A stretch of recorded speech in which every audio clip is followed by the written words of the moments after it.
LBC 97.3. Call 0845 6060 973. Text 84850. Tweet at LBC 973. This is London's biggest conversation with Iain Dale. Very good evening. It's 4 minutes past 8 here on LBC 97.3. Now, Mehdi Hassan will be known to many of you. He's stood in for me on this programme on a number of occasions. He used to be the political editor of the New Statesman. He's now political director of the Huffington Post. Has very trenchant opinions on a number of things. Any of you that follow him on Twitter, and he's very worthwhile to follow on Twitter, you'll know that he argues his case very, very well indeed. Now, he and I don't agree on an awful lot, it has to be said.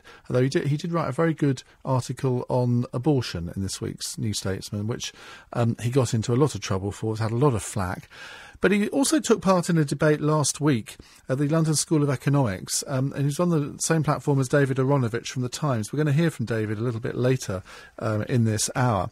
But one thing that he said, I think, shocked a lot of people, and He's had a bit of a Twitter debate with David Aronovich on it over the weekend. He said this, that the Prophet Muhammad was more important to him than his own children and parents. Now, I find that quite a profoundly shocking statement, that you could actually put a religious icon ahead of your own children and parents. Now, I don't understand that, and yet I'm told that many people of different religions, and let's not make this just about Islam, many people of different religions would totally agree. A lot of Christians say that God is the most important thing in their lives. I don't understand that. I can't comprehend it. And over the next 55 minutes, I want you to give me a call and tell me why your religion is so important to you. Now, you may not quite go to the extent that Mehdi has gone to, but I think a lot of people in this country are still people of profound religious faith, and that their faith guides almost their every move. Call me on 0845 6060 973. You can text me on 84850. Email ian@lbc.co.uk, and you can tweet to me at LBC973. Now, I followed this sort of Twitter dispute between Mehdi and David Aronovich, and Mehdi was sort of making the point that the fact that none of us could understand why he said that was a good example of why most people misunderstand the motives of Islam.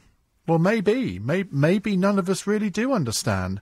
Well, give me a call tonight and explain to me, if you take the same view as Mehdi Hassan, that the Prophet Muhammad is more important to him than his own children and parents. I would love to hear the rational explanation from that. If you think God is more important to you than your own children and parents, call me now. Or, frankly, if you don't get it at all and you think that anybody who has those views, there's something wrong with them. Because I think that's what a lot of people will think, that no sane, rational person could hold a view like that. 0845 6060 973 is the number to call. Well, let's talk to Mohammed Ansar, political and social commentator. Mohammed, good evening. Evening, Ian. Now, first of all, do you agree with Mehdi? Yeah, I do, actually. I do. No. I mean, it's important to say that this is not a fringe view. It's not an extremist view. It's not a naive, irrational view. I mean, we can have a debate about theology and is God real and is religion man-made. I mean, that's one debate, and it's a separate debate. However, within Islam, within different, I don't like to call them sects, but, within different groups, within different belief systems, within all schools of thought, that is absolutely considered to be true. Why? I mean, and how do you sort of define it? When you say it's more important to you, what does that actually mean? Well, I think you have to. One of the difficulties we have with the discussion is that it's almost remarkable that in the year 2012, we hope society would be more enlightened after almost 1,000 years of contribution of Muslims to Western civilization, to Western society, to critical thinking, science, arts, music, on so many different levels. There's still a profound level of ignorance about Islam in the West.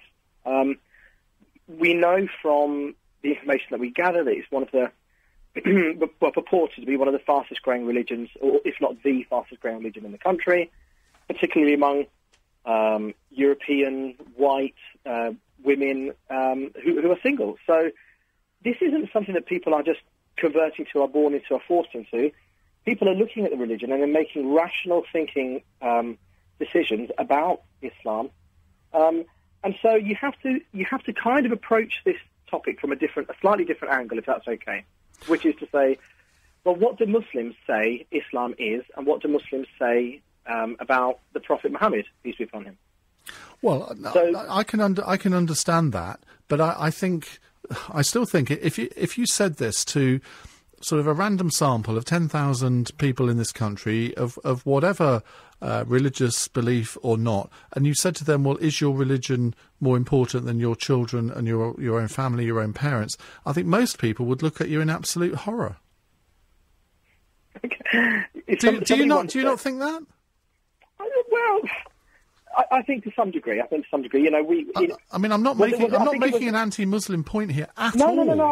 I'm not. Do you know what? I'm not taking it like that. So look, having a critical debate and discourse, I think a good mannered debate and discussion is well overdue and quite needed in some of these areas. And I don't think people should be scared about having a debate and a discussion for fear of offending and treading on eggshells, as long as people do it with the right intention. So I think one thing we have to be clear about, I mean, I don't know if it was Paxman who said that in this country we like our religion in a box on a shelf and we dust it off and take it down a couple of times a year. Yeah, right? We do. You're right. Yeah, and you know, generally speaking, the British, and I'm born and bred here, so I'll talk from British disposition. You know, we don't like being told what to do. We don't like being compelled to do things. We like to have a free choice. And so I go back to the original question, which is, well, how can it be that rational, reasonable, well-educated, thinking Muslims can think like this? You know, do they have a screw loose? Have they got a fuse blown? Or do they have a reasonable explanation that will help people to understand? Well, give me the explanation. Because, I mean, in a way, it's a false choice because, I mean, nobody's saying, well, you've got to choose the Prophet Muhammad or your children. I mean, that's a completely false choice. So I'm not, in a sense, if you dissect it word for word, it's a pretty meaningless statement to say that the Prophet Muhammad is more important than your own children. I accept that. Well, this is Mehdi's statement. Don't forget. So, I mean, I'll talk about my statement. Okay, go on. Okay. Now, looking at what Islam is, you have to keep in mind that the way Muslims look at religion and look at Islam, we don't see religion as different brands and competing products and, you know, almost like when you go into the supermarket, you see different brands of cereal packets with, you know, different brands and logos and flavours and you're one or the other. The way that the Islamic view of world religion is that, you know, in a nutshell, there's God and humanity and he sends a chain of prophets one after another. And there are various revelations, and some of those revelations might be the Hindu scriptures, the Vedas. Some might be the Tathagatas, what Buddha teachings. He may well be a prophet. And so Muslims accept all of the prophets, all of the messengers. We accept the Torah, the Psalms of David. We accept the Gospel, the teachings of Christ, as being divine revelations. And then the completion, the final installment, the third bit in the trilogy, if you want to call it that, which brings it all to a close, is the Quran, which is the final revelation. And then the final prophet is Prophet Muhammad, peace be upon him. So this is the view that Muslims have of world religion. We don't see it as competing factions all fighting over the space, over the public sphere. Well, just to pick up on that, because, I mean... Yeah. That's all very well, but if people convert to another religion, it is a bit like a supermarket. You decide which... I mean, most people are born into a religion, I guess, but there are people who convert to other religions, so they are choosing their religion. Yeah, of course people can choose religion. I mean, there's no... You know, within Islam, the Quran is very, very clear. It says, La ikraha fi din, there's no compulsion in religion belief. So people are absolutely free in Islam to choose their own way of life and how they want to live. And for 1,400 years... Islam has preached tolerance of other faiths and other religions. That doesn't mean all Muslims have. Just like that doesn't mean all Christians have, or all prime ministers have, or all presidents have been tolerant of other people and other ideas. So, you know, but we need to separate the theology of Islam, which is one thing, which is how does Islam fit in with other world religions, and look at Prophet Muhammad, the man himself. Now, Muslims take it absolutely, 100% that this man was sent to humanity not just humanity, but the whole of creation as a mercy. He was truthful and honest, and he was an authentic messenger of God. And we've got hundreds of thousands of authenticated witness statements, which are called hadith, from tens of thousands of eyewitnesses. And I think we know somewhere in the region of 10,000 of his companions and eyewitnesses by name. You know, no person had a bigger known entourage in history, right? And in turn, all of these are cross-referenced and categorized by strength, validity, corroboration from other sources. The rules on hearsay we use in court today were derived from these Islamic processes and the science of validating and verifying the witness statements related to Prophet Muhammad. So now we know he's not a liar. We know he did exist, and we know that there's accurate scientific and historical data about him. So as a historical figure, we know he exists. Now, there's a fantastic book called The Sealed Nectar. It's the biography of the Prophet. And you can get it on Amazon and other good bookshops, I think is normally what we say. And it's got incredibly important and rich records of his life and times. And so if somebody was to read that book, they would find out about his life, the miracles, his birth, that he was said to have had perfect manners. And when somebody came to the Prophet and said, you know, what's your role in this world? Why are you here? He said, I haven't come but to perfect your manners. And the word for manners in Arabic is actually a word that means humanity. It's a very complex ancient language. So what he's saying is, I've come to bring you humanity. And actually, when we look around at the world today, we look at crime, disorder, we look at corruption in governments, financial markets, we look at the inequalities in life. Actually, people are in desperate need of something to plug that moral vacuum, a moral guide. And so the way that Muslims look at the Prophet Muhammad, they say he is the embodiment of honesty, of justice, of compassion, of honor, and of fairness. And the Quran actually each other religion will have a similar figure, I guess. But I would hope so. But obviously, Muslims accept Christ as being, you know, a mighty prophet, and Moses and all of the chain of prophets. So we don't make any distinction between them. However, the Quran is very, very clear and considered to be, you know, in its unchanged form for 1,400 years, to be the final revelation.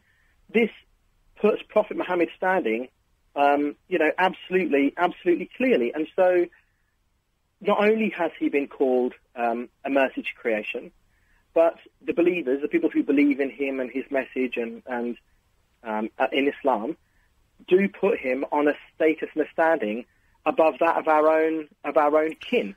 Now, there's nothing about that comes from following Prophet Muhammad that's negative. But you see, just finally, because I do need to go to the travel in just a second, but just finally, I mean, some people would say that this is almost a bit like a sect, where if somebody says that the Prophet Muhammad is more important than your own children, it's a bit like joining one of these sort of crazy sects in America, where you kind of give up your family to the sect. I mean, it just sounds bizarre, doesn't it? Well, firstly, I'm not sure calling the religion of a third of the people on the planet is a sect is helpful, right? I think, secondly, if you look at the nature of the man, and I'd say this to any of the listeners, right? If you want to test this claim that Mehdi's made, if you want to test this claim that 1 in 3 people on the planet make, that Prophet Muhammad's status to them and his importance is more elevated than their own kin and themselves, okay? Put it to the test. Get the Quran, get the Seerah, read it for yourselves, read the Sealed Nectar, and find out. It doesn't have to be an issue of irrationality. Because one thing you have to keep in mind is that if everything that came from this man was good, if everything that came from this man was wholesome, and if everything that came from this person elevates humanity, then actually he is better than me, and he is better than people around me, and there's nothing that he said. And I'm a critical thinker, I'm a scientist at heart, and I put everything to a rational test. There's absolutely nothing I've ever read that he has said that has made me concerned about my belief in him, his prophethood, or in Islam. Mohammed, thank you very much indeed for talking to us. That's Mohammed Ansar, political and social commentator. Well, what did you make of that? 0845 60...